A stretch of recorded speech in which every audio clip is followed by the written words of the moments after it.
పక్కన నించున్న వారు చెప్పారా? కాదు కదా. తన జీవితాన్ని తనే ఒకసారి అనలైజ్ చేసుకుని గ్రహించాడు. ఇక్కడ మేము చెప్పడం కాదు, లేకపోతే ఎవరో చెప్పడం కాదు, కానీ మన జీవితాన్ని మనం ఒకసారి పరీక్షించి చూస్తే మనకే అర్థమవుతుంది మనలో ఏముంది, పాపం ఉంది. సుంకరికి ఎవరు చెప్పలేదు నువ్వు పాపి అని, తను గ్రహించాడు తన నిజస్థితి ఏంటో అని. పేదరికి యేసు ప్రభు చెప్పలేదు, అసలు యేసు ప్రభు ఎవరికి కూడా నువ్వు పాపి అని చెప్పలేదు. పేదరికి యేసు ప్రభు చెప్పాడు నువ్వు పాపి అని చెప్పలేదు. సుంకరికి ఎవరైనా చెప్పాడు నువ్వు పాపి అని చెప్పలేదు. 7వ అధ్యాయంలో ఒక స్త్రీ వచ్చింది, ఆమె కూడా యేసు ప్రభు చెప్పలేదు నువ్వు పాపి అని. వారు గ్రహించారు. ఇతరులు చెప్తే కాదు, కానీ మనకు మనమే గ్రహించాలి. పాపం విషయంలో నాకు మట్టుకు నేనే గ్రహించాలి. అలా గ్రహించగలిగితేనే నిజమైన పశ్చాత్తాపము, మారు మనసు. కాబట్టి సాయంకాల సమయంలో దేవుని వాక్య వెలుగులో ఈ మాటలు వింటుండగా మనమే పరీక్షించుకుందాం మన జీవితం ఎటువంటిదో, దేవుని మన స్థితి ఏంటో. ఒకవేళ ఈ సాయంకాల సమయంలో ఒప్పింపబడితే, అవును నేను పాపి, నేను ఒప్పింపబడితే ఒకే ఒక మాట, ఒకే ఒక ప్రార్థన చేయి, దేవా పాపినైనా నన్ను కరుణించు. ఆయన కరుణించేవాడు, ఆయన క్షమించేవాడు. యోహాను సువార్త 8వ అధ్యాయంలో వ్యభిచారంలో పట్టబడిన ఒక స్త్రీని పట్టుకొని యేసు ప్రభు దగ్గరికి వచ్చారు. వారంటున్నారు ఏమని?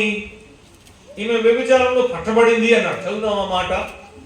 యోహాను సువార్త 8వ అధ్యాయంలోకి రండి. ఒక మంచి దృశ్యము. యేసు ప్రభు ఒక అధికారాన్ని మనం చూస్తున్నాం. పాపము క్షమించే అధికారం గలవాడు కదా, ఆయన అధికారాన్ని చూస్తున్నాం. చూడండి వాళ్ళు ఏమన్నారు అంటే, వ్యభిచారం మందు పట్టుబడిన ఒక స్త్రీని తీసుకొచ్చి యేసు ప్రభు దగ్గర నిల్చోబెట్టి ఏమంటున్నారంటే, బోధకుడా, ఈ 4వ వచనం చదువుదాం. 4వ వచనం. బోధకుడా, ఈ స్త్రీ వ్యభిచారము చేయుచుండగా పట్టబడెను అన్నాడు కదండి. ఎవరు పట్టారు? ఎవరు పట్టుకున్నారు చెప్పండి? వారే, తీసుకొచ్చిన వారే. శాస్త్రులు, పరిశీలు ఒక స్త్రీని యేసు ప్రభు దగ్గర తీసుకొచ్చి, బోధకుడా, ఈ స్త్రీ వ్యభిచారమందు పట్టబడింది అన్నారు. ఎవరు పట్టుకున్నారు? మేమే పట్టుకున్నాం. మనుషుడు పట్టుకుంటే ఇలా ఉంటుంది. ఎలా ఉంటుందో తెలుసా? ఆ స్త్రీనే తీసుకొచ్చారు, కానీ ఈమె ఎవరితో వ్యభిచారం చేస్తూ పట్టబడిందో ఆ పురుషుని తీసుకురాలేదు. అక్కడే మానవుల ఒక జడ్జ్మెంట్ తెలిసిపోతుంది. మేము పట్టుకున్నామని చెప్తున్నారు, కానీ ఒక వ్యక్తిని తీసుకొచ్చారు, ఇంకో వ్యక్తిని తీసుకురాలేదు. కానీ ఒకటి మాత్రం వాస్తవం, పాపము పట్టబడుతుంది. This is a solemn thought. ఇది చాలా గంభీరమైన విషయము. పాపము పట్టబడుతుంది, మనుషులు కాదు. దేవుడు పాపమును పట్టుకుంటే ఎలా ఉంటుందో దేవుని వాక్యం మనకు చెప్తుంది. మీరన్నారు, బోధకుడా, ఈ స్త్రీ పాపము, వ్యభిచారం అనే పాపము చేస్తుండగా పట్టబడింది, మేము పట్టుకున్నాము అని చెప్పారు. కానీ గంభీరమైన మాట ఏంటి తెలుసా? దేవుడు పాపముని పట్టుకుంటే ఎలా ఉంటుంది? ఆదాముని అడిగితే చెప్తాడు. దేవుడు పాపముని పట్టుకుంటే ఎలా ఉంటుంది? ఎవరు చెప్తాడు చెప్పండి? ఆదాముని అడిగితే చెప్తాడు. ఆ రోజు పాపం చేశాడు, ఆదామా నువ్వు ఎక్కడా అని అడిగాడు. అంతే. ఎవరు పట్టుకున్నారు పాపముని? అక్కడ ఎవరు లేరు కదా, ఆదాము హవ్వ తప్ప ఎవరు లేరు. కానీ ఆదాము ఒక పాపం ఎవరు పట్టుకున్నాడు? దేవుడు పట్టుకున్నాడు. కయ్యేను హేబెలుని చంపాడు. కయ్యేను హేబెలు ఉన్నారు, ఇంకెవరు లేరు. కయ్యేను పాపం ఎవరు పట్టుకున్నారు? దేవుడు పట్టుకున్నాడు. కయ్యేను అడిగితే చెప్తాడు. దేవుడు పాపంని పట్టుకుంటే ఎలా ఉంటుందో కయ్యేను అడిగితే చెప్తాడు. కయ్యేను అన్నాడు, నా భారము నేను భరించలేను అన్నాడు కదా. దేవుడు పాపంని పట్టుకుంటే ఎలా ఉంటుందో కయ్యేను అడిగితే తెలుస్తుంది. దేవుడు పాపంని పట్టుకుంటే ఎలా ఉంటుంది? ఆకాన్ని అడిగితే చెప్తాడు. ఆకాన్ ఏం చేశాడు? శపింపడిన దాన్ని తీసుకుని తన గుడారంలో దాచుకున్నాడు కదా. ఎవరికి తెలియలేదు, యెహోషువకి తెలియలేదు, అక్కడ ఉన్న ప్రజలకు ఎవరికి తెలియలేదు. ఎవరు పట్టాడు పాపంని? దేవుడే పట్టాడు కదండి. దేవుడు పాపంని పడితే ఏమైంది ఆకాని పరిస్థితి? ఆకాని భార్య, ఆకాని పిల్లలు, ఆకానికి సంబంధించిన ప్రతిదీ కూడా నాశనమైంది. హౌ సీరియస్ ఇట్ ఈస్, ఎంత గంభీరమైంది. దేవుడు పాపముని పట్టుకుంటే ఎలా ఉంటుంది? ఆకాన్ని అడిగితే చెప్తాడు. దేవుడు పాపముని పట్టుకుంటే ఎలా ఉంటుంది? దావీదుని అడిగితే చెప్తాడు. దావీదు పాపం చేశాడు, ఎవరికి తెలియలేదు.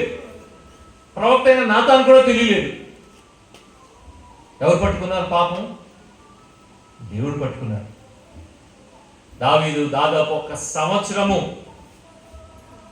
తన ఒక పరుపుని కన్నీరుతో తడిపాడు. ఎంత పశ్చాత్తాపం చేసి దేవుడు పట్టుకున్నాడు పాపంని. దేవుడు పాపంని పట్టుకుంటే అది చాలా తీవ్రమైనది, చాలా భయంకరమైనది.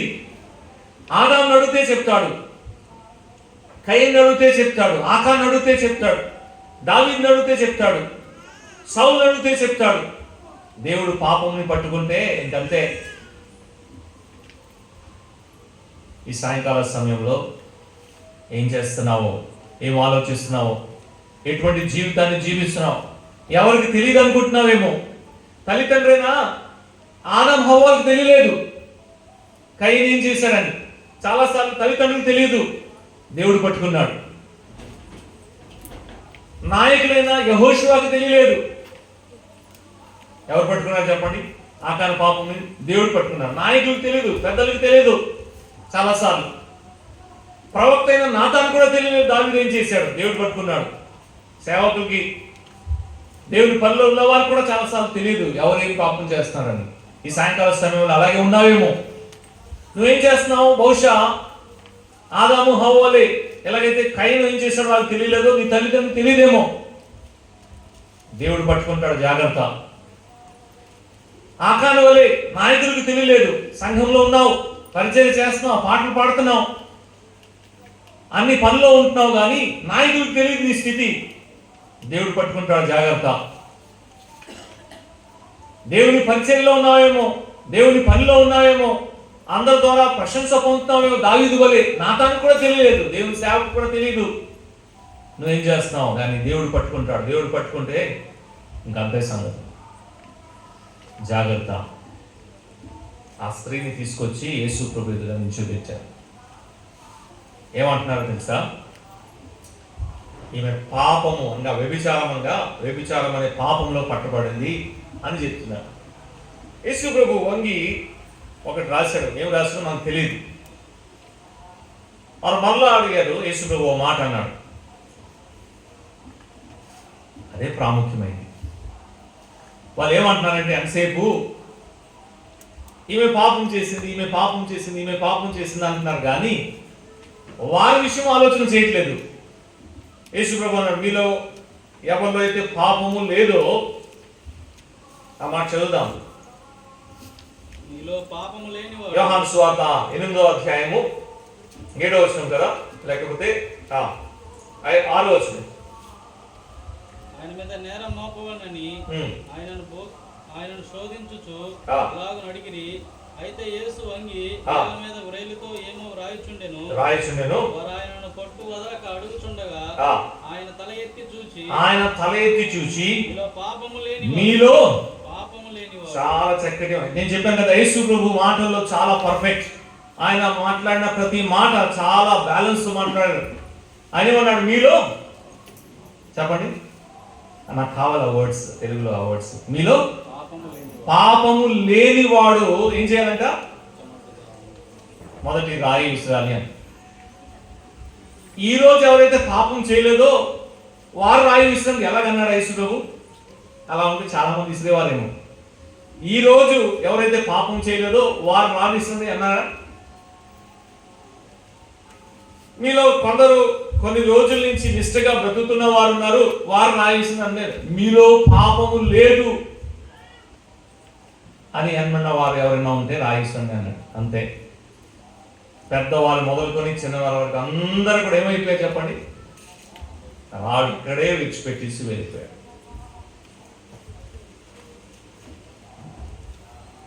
వీరు ఈమె పాపము చేసింది మేము పట్టుకున్నామని చెప్పి వచ్చారు, కానీ వీరు పాపములు ఎవరు పట్టుకున్నారు చెప్పండి? యేసు ప్రభు పట్టాడు. యేసు ప్రభు ఇందాక మనం చూస్తూ వచ్చాం కదా, వాళ్ళ పాపం పట్టాడు. వాళ్ళ పాపం వారికి అర్థమైపోయింది. యేసు ప్రభు ఆ స్త్రీతో అన్నాడు, అమ్మా నేను నిన్ను శిక్ష విధించును, అధికారం కలిగిన వాడు కానీ శిక్ష విధించును, నేను క్షమిస్తాను, మరలా వెళ్ళి పాపము చేయొద్దు అన్నాడు. ఈమె ఇప్పుడు తిరిగి వెళ్తుంది. ఈమె తిరిగి వెళ్తుండగా ఈమె స్నేహితులు అంటున్నారు, నిన్ను రాళ్ళతో కొట్టి చంపడానికి తీసుకువెళ్ళారు, నువ్వు ఎలా బయటకు వచ్చావు బతికి, ఏం జరిగింది అంటే ఆమె చెప్తుంది, నేను దేవుణ్ణి చూశాను, ఐ హావ్ సీన్ గాడ్, నేను దేవుణ్ణి చూశాను. ఏం మాట్లాడుతున్నావు నువ్వు అంటే చెప్తుంది, కొన్ని వందలాది మంది చాలా రౌద్రంతో చాలా కోపంతో నిండి రాళ్ళు పట్టుకొని నన్ను చంపడానికి వారు సిద్ధంగా ఉంటుండగా ఒక వ్యక్తి నించున్నాడు. సామాన్యంగా కనబడుతున్న వ్యక్తి, దీనుడుగా ఒక వ్యక్తి, ఆయన చేతిలో ఆయుధం ఏమీ లేదు, ఆయన సోల్జర్, ఆయన సైనికుడు ఏం కాదు, ఆయన గవర్నర్ ఏం కాదు, ఆయన అధికారి ఏం కాదు, సామాన్యమైన ఒక మానవుడు. ఆయన నించున్నాడు. వందలాది మంది, కోపముతో రగులుతున్న వందలాది మంది ఆయన ఎదుట ఒక్కడు నిలవలేదు, వెళ్ళిపోయారు అంతే. ఎంత మహిమ, ఎంత ప్రభావము, ఎంత శక్తి! ఏ ఆయుధం చేతిలో లేదు, ఎవరిని బెదిరించలేదు, ఒక మాట కూడా యేసు ప్రభు అనలేదు. కానీ పెద్దవాళ్ళు మొదలుకొని ఇది అధికారము, దిస్ ఇస్ హిస్ మాజెస్టీ, ఇది ఆయన శక్తి, ఇది ఆయన మహిమ, ఇది ఆయన ప్రభావము. ఈ సాయంకాల సమయంలో ఆయన వైపు నువ్వు ఆకర్షించబడాలని ఈ మాట చెప్తున్నా. యేసు ప్రభు జస్ట్ అలా నించున్నాడు అంతే, ఏమీ అనలే. అందరూ ఏమయ్యా చెప్పండి? నేను అంటాను, వాళ్ళు మంచి పని చేయలేదు. ఈ సాయంకాల సమయంలో నువ్వు అలా చేయలేదు. వాళ్ళు పాపం విషయంలో ఒప్పింపబడారు, వాస్తవమే. కానీ ఏం చేశారు చెప్పండి? అక్కడి నుంచి వెళ్ళిపోయారు. ఏం చేయాలి? సుంకరి చేశారు కదా, అది చేయవలసింది వాళ్ళు. ప్రభువా, పాపులైన మమ్మల్ని క్షమించు అని ఒక్కరు అనలేదు. పాపం విషయంలో ఒప్పింపబడలేదంటే ఒప్పింపబడారు. యేసు ప్రభు చెప్పిన మాట ఏంటి? మీలో ఎవరైతే పాపం లేదో వారే మొదటి రాయేసండి అంటే ఎందుకు విసరలేదంటే పాపం ఉంది. పాపం ఉంటే ఏం చేయాలి? ఆ పాపం క్షమాపణ కావాలి. క్షమించేవాడు అక్కడే ఉన్నాడు. ప్రభువా, పాపి నేను నన్ను క్షమించు అంటే ఏమనేవాడు ప్రభు? క్షమించేవాడు కదా. చాలాసార్లు మనము కూడా ఇటువంటి పనులు చేస్తూ ఉంటాం. ఎందుకు వెళ్ళిపోయారు తెలుసా? వాళ్ళు శాస్త్రులు, పరిశీలు, సమాజంలో మంచి పేరు కలిగిన వారు, వారు బోధించేవారు, వారు మత నిష్ట కలిగిన వారు. కాబట్టి మాలో పాపం ఉంది అని మేము ఒప్పుకుంటే మాకు నామోషి, మాకు అవమానము, రేపు పొద్దున ప్రజలు ఏమంటారు మా గురించి అని ఏం చేశారు చెప్పండి? ఆయనతో ఒక్క మాట కూడా మాట్లాడకుండా అక్కడి నుంచి వెళ్ళిపోయారు. చాలాసార్లు కోడికలో సువార్త వింటుండగా, దేవుని వాక్యం మనతో మాట్లాడుతుండగా మన నిజ స్థితి మనకు అర్థమవుతుంది. అవును, నేను పాపినే, దేవుడితో నేను నా ముఖము చెల్లదు, నేను పాపినే, నాకు తెలుసు, ఒప్పింపబడతాం. కానీ ఒప్పుకోవడానికి ఇష్టపడము. సైలెంట్గా మీటింగ్ నుంచి వెళ్ళిపోతాం అంతే. పాపి అని ఒప్పింపబడాము. కానీ మరి నేను ఒప్పుకుంటే, నేను చేయతే, నేను ప్రభుని నమ్ముకుంటే నా గురించి ప్రజలు ఏమనుకుంటారు అని చాలాసార్లు ఏమవుతాం చెప్పండి? ఏ మాట ప్రభుతో అనుకుంటా, దేవుని సేవకులతో అనుకుంటా మనం వెళ్ళిపోతాం. ఈ సాయంకాల సమయంలో అలా చేయొద్దు. మాకు చెప్పకపోయినా పర్లేదు, కానీ యేసు ప్రభుతో మాత్రము, ప్రభువా నేను పాపిని, నన్ను క్షమించు అని అడిగితే ఆ ప్రభు క్షమిస్తాడు. ఈమెను క్షమించాడు. సరే, మనం ఒక దృశ్యం చూస్తూ వచ్చాం. దేవుని ఎదుట మానవ స్థితి, మానవుడు పాపి అని చూశాం. పాపి అయిన మానవుని క్షమించే అధికారం కలిగిన ప్రభు అని చూశాం 5వ అధ్యాయంలోనే. ఎంత క్షమిస్తాడు అంటే విస్తారమైన పాపము క్షమిస్తాడు. క్షమింపబడడానికి షరతు ఏంటి అంటే నేను ఒప్పుకోవాలి, నేను పాపిని అని ఒప్పుకోవాలి. అలాగైతే ఇప్పుడు ఇలా క్షమింపబడిన వాళ్ళ ఒక స్థితి చూసి మనం ముగించుకుందాం. మళ్ళా లూకా సువార్త 5వ అధ్యాయానికి వస్తాం. ఎవరు పాపం అయితే క్షమింపబడిందో వారు ఎలా ఉంటారో చూడండి ఒకసారి. లూకా సువార్త 5వ అధ్యాయం 11వ వచనం చూద్దాం. ఎవరు పాపం అయితే క్షమించబడుతుందో వారి స్థితి చూడండి. వారు దోణెలను దరికి చేర్చి సమస్తమును విడిచిపెట్టి ఆయనను, ఎవరు పాపం అయితే క్షమించబడుతుందో వారు ఏం చేస్తున్నారు చెప్పండి? యేసు ప్రభుని వెంబడిస్తారు. నేను ఎందుకు యేసు ప్రభుని వెంబడిస్తున్నాను అంటే ఆయన ద్వారా నా పాపం క్షమించబడింది. పాపము క్షమింపబడిన వారు యేసు ప్రభుని వెంబడిస్తారు.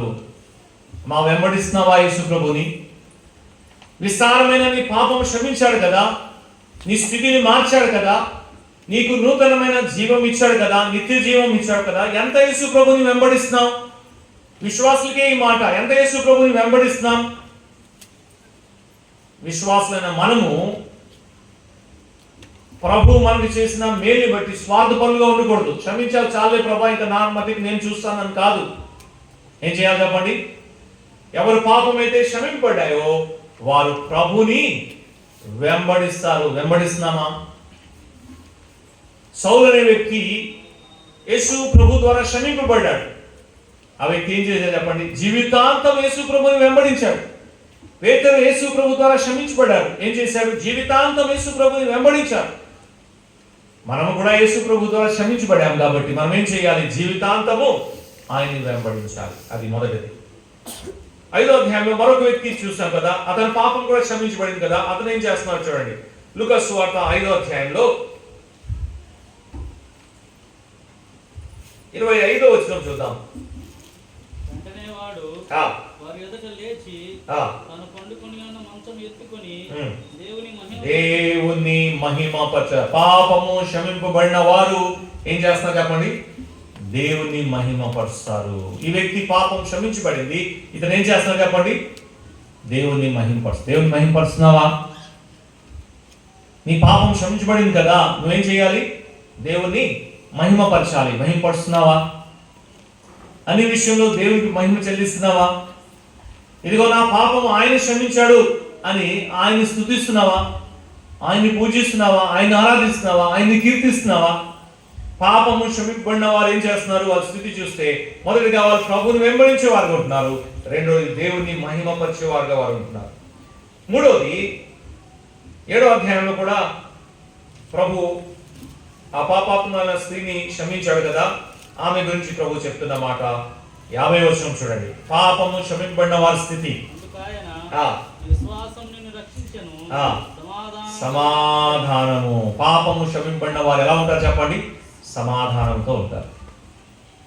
ప్రభుని వెంబడిస్తారు, దేవుని మహిమపరుస్తారు, అదే సమయంలో సమాధానము కలిగి ఉంటారు. ఉందా ఈ సమాధానము?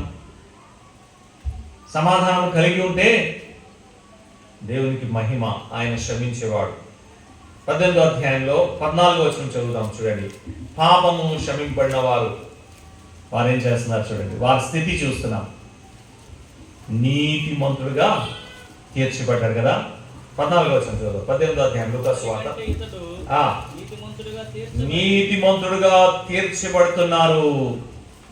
పాపము క్షమింపబడిన వారి యొక్క స్థితి, ప్రభువుని వెంబడించే వారిగా ఉంటున్నారు, దేవుని మహిమపరిచే వారిగా ఉంటున్నారు, సమాధానము కలిగి ఉంటున్నారు. అంత మాత్రమే కాదు, నీతిమంతులుగా తీర్చబడుతున్నారు. ఎంత గొప్పటి అవకాశం ప్రభు మనకి ఇచ్చాడు. ఏం చేయాలి చెప్పండి? ఒకే ఒక మాట, ప్రభువా పాపినైన నన్ను కరుణించు. అంతే. ఈ మాట చెప్తే నువ్వు ధన్యుడు. ఎందుకు ఈ మాట చెప్తున్నామంటే మన నిజస్థితి మనకు తెలుసు. మనం ఎటువంటి వారమో మనకు తెలుసు. ఎవరు చెప్పవసరం లేదు.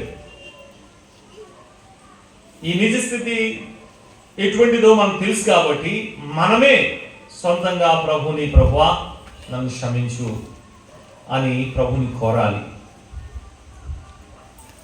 ఈ పాపము ఈ లోకంలో ఉంటుండగానే క్షమింపబడాలి.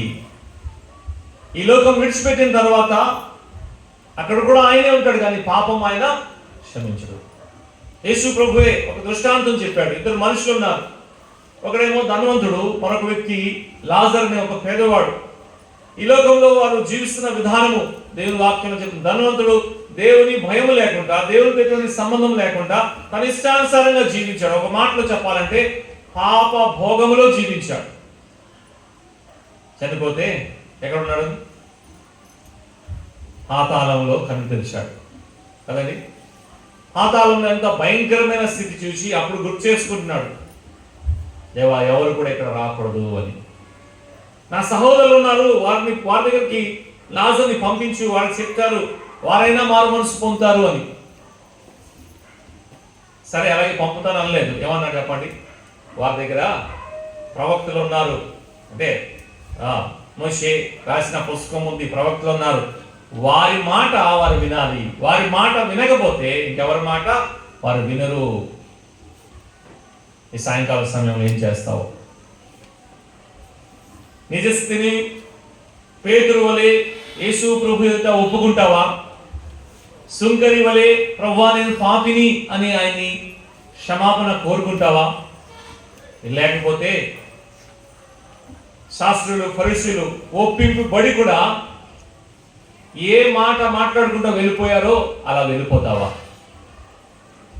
ప్రభు ఈ అవకాశం నీ చేతిలోనే ఉంచాడు. అయితే ఈ రాత్రికాల సమయంలో నువ్వు ఏ నిర్ణయం తీసుకుంటావో ఆ నిర్ణయాన్ని బట్టే నీ నిత్యత్వము నిర్ధారించబడుతుంది. కాబట్టి జాగ్రత్తగా ఆలోచన చేసి ఇప్పుడు నేనేం చేయాలి అనే ప్రశ్నకి నువ్వే చక్కటి సమాధానం ఇచ్చి యేసు ప్రభు ఇస్తున్న పాప క్షమాపణ పొంది ఇక్కడి నుంచి వెళ్ళాలని ప్రేమతో మనం చేస్తున్నాం. ఒకవేళ ఏదైనా సందేహం ఉంటే కూడికైన తర్వాత మమ్మల్ని సంప్రదించి మీరు అడగొచ్చు, ఎలా ప్రభుని నమ్ముకోవాలి, నేనేం చేయాలి అనే విషయాన్ని మీరు మా దగ్గరికి వచ్చి అడగొచ్చు. మేము మీకు సహాయం చేస్తాం. తలవంచుతాం, ప్రార్థన చేసుకుంటాం, తర్వాత సెలవు తీసుకుందాం. ఒకసారి మరలా ఆలోచన చేస్తాం, దేవుని యొక్క మన స్థితి ఎటువంటిదో, ఈ సాయంకాల సమయంలో ఏ విషయం బట్టి ఒప్పింపబడుతున్నాం. అవును పాపం ఉంది, పాపము చేస్తున్నాను, దేవుని యొక్క నేను పాపిని అనే విషయము నా హృదయంలో నేను ఒప్పింపబడితే నీ పాపముని క్షమించే అధికారం కలిగిన ప్రభు ఇక్కడ ఉన్నాడు. ఆ ప్రభు దగ్గర పాపము క్షమించబడి జీవ గ్రంథంలో పేరు రాయించబడి నిత్యము ఆయనతో ఆయన రాజ్యంలో ఉండే గొప్ప ధన్యత ఆయన ఇస్తున్నాడు.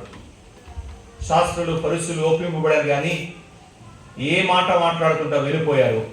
దయచేసి అటువంటి పని చేయకుండా వ్యభిచారం ముందు పట్టుబడిన స్త్రీ యేసు ప్రభు దగ్గర నిలిచి ఉంది, పాప క్షమాపణ పొంది సమాధానంతో ఎలాగైతే వెళ్ళిందో అటువంటి సమాధానంతో వెళ్ళాలని ప్రేమతో మనం చేస్తున్నాం. యేసు ప్రభు నమ్ముకోవాలనుకున్న వారు ఈ కూడిక అయిన తర్వాత ముందుకు వస్తే మీకు మేము సహాయం చేస్తాం. దయగల మా తండ్రి, కృపగల మా దేవ, పరిశుద్ధుడా, ఈ పరిశుద్ధమైన నామాన్ని బట్టి మీకు మా కృతజ్ఞతాస్తుతులు చెల్లించుకుంటున్నాం. ఈ సాయంకాల సమయంలో మరొకసారి ప్రభువైన యేసు క్రీస్తు గురించిన వార్త వింటుకు మీ కృపా సహాయం అందించారు. లేఖనంలో మానవుల స్థితిని స్పష్టంగా గ్రహించగలిగాం. పాపుల్ని రక్షించడానికి వచ్చిన యేసు ప్రభు ఆయన శిలువ మరణించి సమాధి చేయబడి తిరిగి లేచాడు. సజీవంగా ఉండి శ్రమించుటకు అధికారం కలిగిన వాడు. ఆయనతో వచ్చి అనేకులు పాప క్షమాపణ సమాధానము పొంది సంతోషంతో ఉన్నవారు.